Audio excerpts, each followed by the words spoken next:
जरूरी सूचना है आप सभी स्टूडेंट्स के लिए, स्टडी फॉर सिविल सर्विसेज का Android app Google play store में आ चुका है, उसको प्लीज तुरंत इंस्टॉल कर लीजिए। और अगर आप स्टडी फॉर सिविल सर्विसेज के सिर्फ ऐप से कोई भी कोर्स, कोई भी पीडीएफ परचेस करते हैं तो उसमें अप्लाई कूपन, अगर आप ज्ञान सर जो है आप उसमें अप्लाई करते हैं, ये कूपन कोड है, तो उसमें 20% फीस तुरंत माफ हो जाएगी, मतलब 20% डिस्काउंट तुरंत उसमें लग जाएगा। ज्ञान सर लिखना है, नॉर्मली ज्ञान सर स्मॉल लेटर में है सब कुछ, कोई स्पेस नहीं, कोई कॉलम नहीं, सिर्फ ज्ञान सर GYANSIR। इस तरह से अगर कूपन कोड लगाते हैं आप ऐप में बाई करने से पहले, जो अप्लाई कूपन वाले में आता है, तो 20% का डिस्काउंट तुरंत मिलेगा। वीडियो देखिए दोस्तों, स्वागत है आपका CSAT प्रिपरेशन के इस यूट्यूब चैनल पर। आज की इस वीडियो से हम लोग एक नए सीरीज को स्टार्ट करने जा रहे हैं। इस सीरीज में हम लोग ऐसे प्रश्नों को टैकल करेंगे जिसका आंसर तो डायरेक्टली रटा होता है, लेकिन उसके पीछे का लॉजिक आपको नहीं पता होता, उसमें क्या कॉन्सेप्ट लगा है आपको ये नहीं पता होता है। देखिए, आप कॉम्पिटिटिव एग्जाम की प्रिपरेशन कर रहे हैं जहाँ पे अक्सर प्रश्न MCQ के फॉर्मेट में होता है, तो आप आराम से ऑप्शन टिक करके आगे बढ़ जाएंगे, इसमें कोई दिक्कत नहीं है। लेकिन आपको ना अगर उसका कॉन्सेप्ट पता रहेगा तो आपका जो लेवल है वो अलग स्तर पर हो जाएगा। तो इसीलिए हर प्रश्न का लॉजिक आपको जरूर पता होना चाहिए। हम लोग डेली एक ऐसे प्रश्न को टैकल करेंगे जो कि काफ़ी ज़्यादा चर्चा में रहता है, लेकिन उसका कॉन्सेप्ट अक्सर नहीं पता होता है। तो चलिए बढ़ते हैं आज के इस इंटरेस्टिंग सेशन की ओर। इससे पहले कुछ ज़रूरी सूचना है। देखिए, जिस प्रकार सवाल का आंसर पता होता है, कॉन्सेप्ट नहीं पता होता है, इसी प्रकार कंपटीशन की जर्नी है आपकी। आपको ये तो पता है कि आपको जाना कहाँ है, मतलब आपका फाइनल डेस्टिनेशन क्या है, लेकिन आपको ये नहीं पता है कि किस तरीके से जाना है। तो अगर आपको ये नहीं पता है किस तरीके से जाना है, तो आपको स्टडी फॉर सिविल सर्विसेज के साथ आना चाहिए। स्टडी फॉर सिविल सर्विसेज ये एक भरोसे का नाम है। अगर आप सिविल सर्विसेज एग्जाम की प्रिपरेशन कर रहे हैं दोस्तों, तो आपको स्टडी फॉर सिविल सर्विसेज से बेहतर प्लेटफॉर्म कोई नहीं मिलेगा जहां पे आप कंप्लीट प्रिपरेशन कर सकते हैं। और अब study for civil services PCS के साथ साथ वनडे एग्जाम की भी प्रिपरेशन करा रहा है।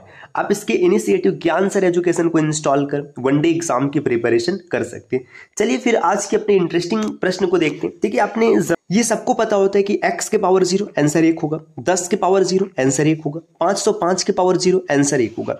एनी वेरिएबल और कांस्टेंट के पावर 0, तो इसका आंसर 1 बनेगा। वेरिएबल का मतलब होता है चर, चर कहने का मतलब से x y z हो गया, कोई सिंबल हो गया, ये सब चीज। कांस्टेंट का मतलब अचर, इसका मतलब कोई भी नंबर, अगर उसका पावर 0 लगेगा तो आंसर 1 हो जाएगा। ये सबको पता होता है। अब इसके पीछे का लॉजिक क्या है, तो इसका लॉजिक समझिए। देखिए, ये लॉजिक है power based concept. Power based concept कहने का मतलब जो पावर वाले कॉन्सेप्ट है। देखिए, पावर में अगर बेस समान है, बेस कहने का मतलब से यहाँ पे देखिए बेस A है और ये A है, इसका पावर M है और इसका पावर N है। जब भी पावर में मल्टीप्लाई होता है तो इसको आप हमेशा जोड़ देते हैं। जैसे देखिए, यहाँ पे बेस समान है, A है, आपने लिख दिया M + N। अगर बेस इक्वल है और भाग किया गया तो इसे आप घटाना कर देंगे। अगर देखिए बेस है, इसके ऊपर पावर, फिर पावर के ऊपर पावर, तो आप इसका मल्टीप्लाई कर देंगे।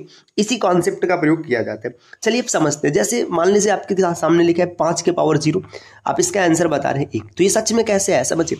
5 के पावर 0 होने का मतलब आप इसे ऐसे भी तो लिख सकते हैं, 5 के पावर कोई भी आप पावर रख लीजिएगा। मान लेते हैं x है, x का मतलब नंबर कोई भी 1 2 3 कुछ भी रख लीजिए। अब बटे 5 के पावर x कर दीजिए।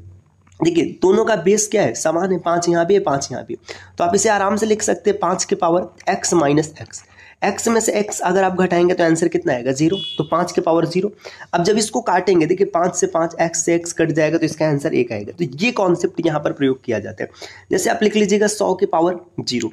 अब देखिए कैसे सॉल्व किया गया। मान लीजिए आपने लिखा 100 के पावर 10 और बटे 100 के पावर 10। अब दोनों का बेस क्या है, समान है, तो आप आराम से आप इसे लिख पाएंगे 100 के पावर 10 माइनस 10। 10 में से 10 गया, 0 बन गया, 100 के पावर 0 हो जाएगा और यहाँ पे पूरा कट करके आंसर 1 आ जाएगा। इसका फाइनल आंसर 1 होगा। तो उम्मीद है कि आपको ये कॉन्सेप्ट समझ में आ चुका होगा। तो जिस प्रकार से ये कॉन्सेप्ट आपका क्लियर हुआ है, इसी प्रकार से आप एक एक करके सभी कॉन्सेप्ट को क्लियर कर सकते हैं और एग्जाम को भी क्लियर कर सकते हैं। अगर आप एग्जाम क्लियर करना चाहते हैं तो आपको स्टडी फॉर सिविल सर्विसेज को फॉलो करना चाहिए, जिसके लिए नीचे स्क्रीन पे दिख रहे हैं किसी भी नंबर पे आप कॉल या व्हाट्सएप करके जानकारी प्राप्त कर सकते हैं। मिलते हैं साथियों आपसे नेक्स्ट वीडियो में।